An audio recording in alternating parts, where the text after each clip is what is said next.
राज्यातली लोकसभा निवडणुकीसाठी पहिल्या टप्प्यात 11 तारखेला मतदान होते आणि त्यानंतर दुसऱ्या टप्प्यात 18 एप्रिलला। त्यामुळे सगळीकडे प्रचार जोरदार सुरू होत आहेत। उमेदवार अर्ज भरण्यासाठी शक्ती प्रदर्शन करत पोहोचतात।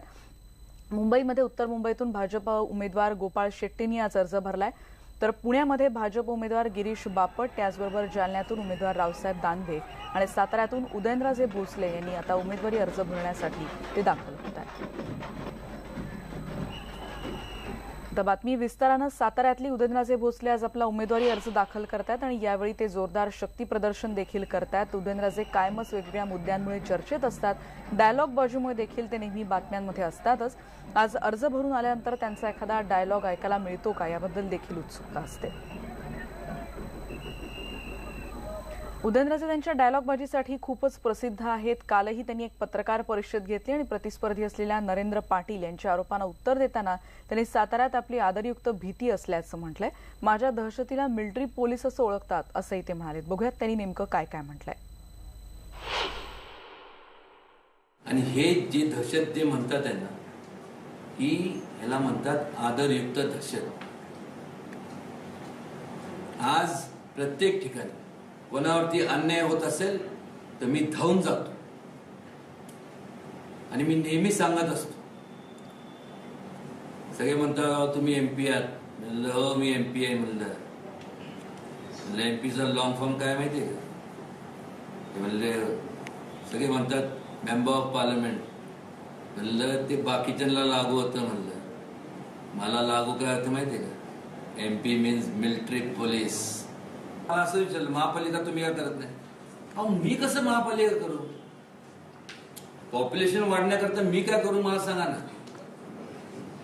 त्याप्रमाणे तुम्ही प्रयत्न केले पाहिजे ना।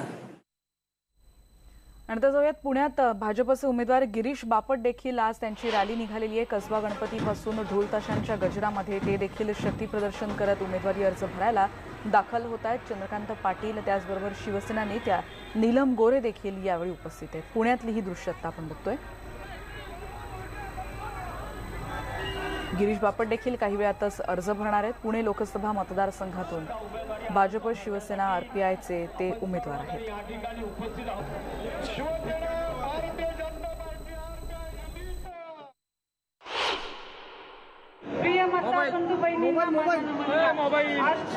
आज आपण लोकसभा निवडणुकीचा फॉर्म भरण्यासाठी निघालेलो आहोत। सर्वांचे आशीर्वाद आमच्या पाठीशी आहेत, सर्वसामान्य जनतेचे आशीर्वाद आहेत आणि तसेच महायुतीचे पक्ष सर्वच घटक पक्ष आपल्या पाठीशी खंबीरपणे उभे आहेत।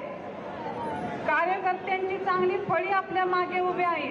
त्यामुळे मला असे वाटते की आपले सर्वांचे आशीर्वाद यासाठी खूप महत्त्वाचे आहेत। आता कशाला कुणाची भीती, आता कशाला कुणाची भीती? पाठीशी आहे महायुती। मोदीजींचे हात बळकट करायचे, त्यासाठी सर्वांचे सहकार्य सर्वांचे आशीर्वाद आमच्या पाठीशी राहू द्यात। एवढंच बोलून मी थांबते। जय हिंद, जय महाराष्ट्र।